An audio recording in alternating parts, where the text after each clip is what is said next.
stuff here that Jeff gave us on Friday.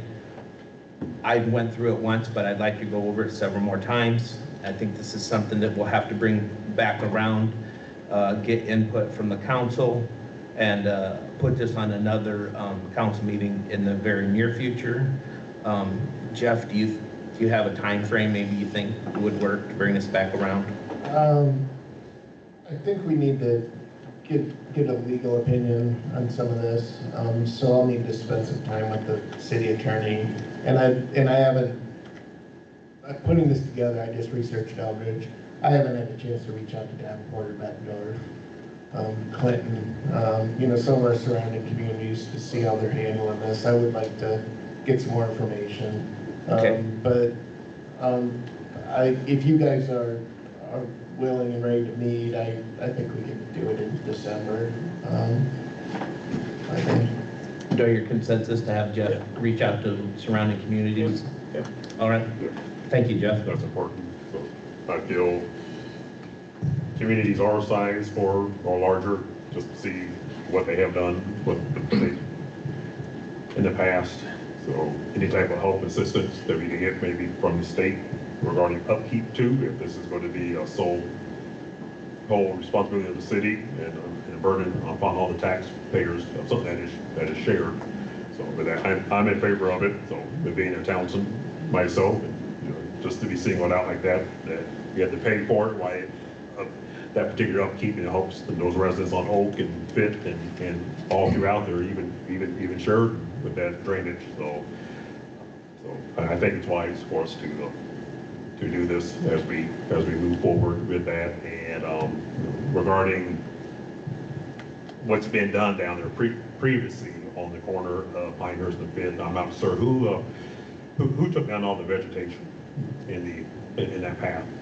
The Mel Foster did that, but they are required every 5 years to clean up that bowl, and it's been much longer than 5 years. Yeah. So the way the best way to explain this is that when those calculations are made, right, it's calculated that bowl can contain a certain amount of stormwater, and then at that 100-year storm, then that starts to go into the overflow.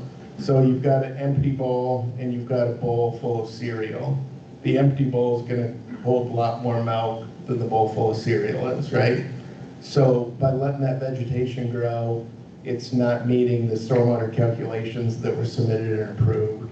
And so you're basically violating state law and MS4 regulations by letting that contain the vegetation that it does. Yeah, I know it's a lot of trees grew up in there, but there's also like cattails and cattails around the Sherman Meadows as well. I would cautious about removing too much of that because of cattails and those native plants. They help filter out any contaminants such as oil, gasoline that gets washed down to heavy rains, and also fertilizer that individuals put on their yard too. So we want some type of natural barrier there that's going to pull those out, so those contaminants don't get into our waterways too. So I know Jeff has to do some research, but just so these folks can have peace of mind, I mean, is there kind of a consensus here that we don't have any intention of making them join an HOA? Would you agree with that, Ryan, or not? 100%. I don't know how it would be feasible or possible. Right.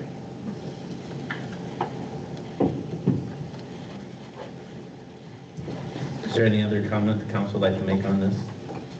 Jeff, I looked through this afternoon. What's the money we're looking at? What's the dollar amount? I couldn't find one. And dollar amount for what for like maintenance that they're asking them to pay for. Yeah, so and I don't know, because up until for the first 20 years or so, a neighbor, somebody that lived next to this particular detention pond, maintained it and mowed it. And it was just recently, within the last year, really when Adrian started asking me, why isn't that detention pond being mowed, that we started looking into it and found out that from some of the other neighbors that, well, the neighbor that was mowing it moved, and the new person that moved in didn't have the equipment to do it, nor should it be the responsibility to do it. And then from that point, I contacted Ryan Fick at Mount Foster because he was my contact.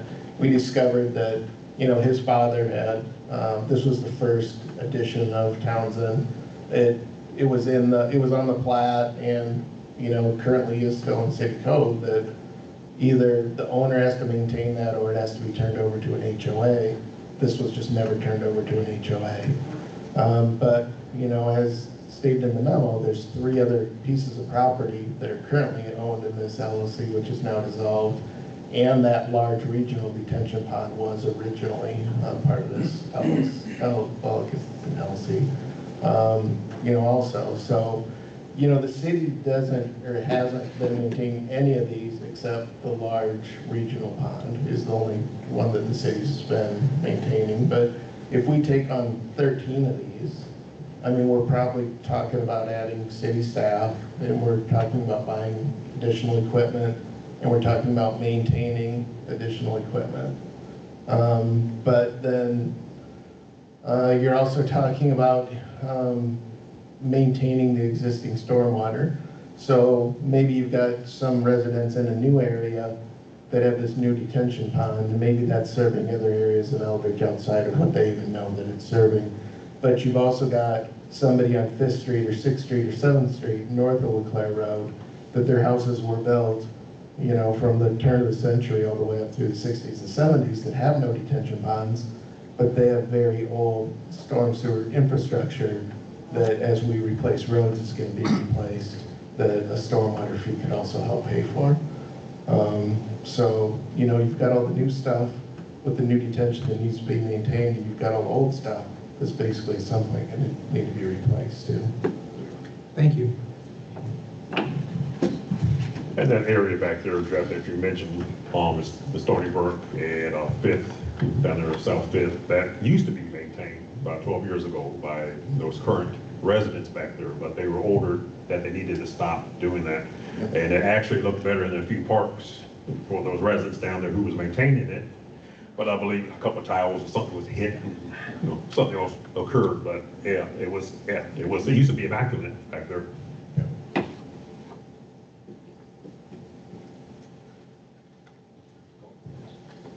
Any other comments on this? All right, Jeff, if you could look into the surrounding communities and then bring it back around. Thanks, Randy. Thank you. And thank you, homeowners, for bringing this to the attention of the city. Like I said, there was some stuff created in 2004 and it wasn't followed up on. And getting something figured out here. When I was talking to Jeff, this also wouldn't just be for the retention ponds. As Jeff mentioned, it would be for detention ponds, retention ponds, water intakes, outlets, storm and sewer mains, culvert catch basins, manholes, jetting, televising when there's a problem, slip lining replacement, all types of inspections and engineering, et cetera, is what that fee could go for, and it would be probably citywide. So we'll bring this back up again. Thank you. Yeah. Thank you, guys. Number 8, board and staff activity reports. Nevada, I'm calling you first. Thank you, Mayor. Our new finance manager, Letty Goslowski, started today. We also had our new utility billing clerk, Amber Lindell, started last week on Tuesday. So we are definitely excited to welcome them aboard and keep making positive progress. Jeff and I met with some landowners along with IEDA Director Debbie Durham from the state to talk about some site development and certified site procedures to keep moving along with our economic development plan and hopefully getting some development into those industrial sites that we have in the south portion of town. On November 13th at 9 a.m., Representative from Senator Jeremy Ernst's office will be at City Hall and Council Chambers for 1 to 2 hours just to talk with residents or city staff or elected officials if anybody's interested in joining her for that. Thanks, Nevada. Jeff, I'm calling you next. Thanks, Mayor. We're getting a few plans turned in for some small developments, so that should be in front of the planning and zoning soon, and then in front of you guys shortly after that. But we do see in the fall that typically gets busy with people submitting plans for spring construction, so, which is what we want. We want to see those residential areas keep growing. But soon you'll see that, and that's about all I have for tonight. Thank you, Jeff. Martha, do you have anything to report this evening? I do not. All right. And Eldridge Police Department, I see you hiding back there. You got anything to report? Officer Sanders is in phase 2 of 4 phases of the field training. Everything's progressing nicely. Still no vehicles wrecked, so that's a plus. In the department, officers in the department completed yearly training with the Scott County Sheriff's Office and then ourselves as defensive tactics, driving training, and additional firearms training. So that's where we're at. Thank you. That concludes tonight's meeting. Do I hear a motion for adjournment? So moved. Second. Motion by Collins, second by Campbell to adjourn. All those in favor say aye. Aye. Nays? Adjourn. You Thank guys- you. You guys got lucky.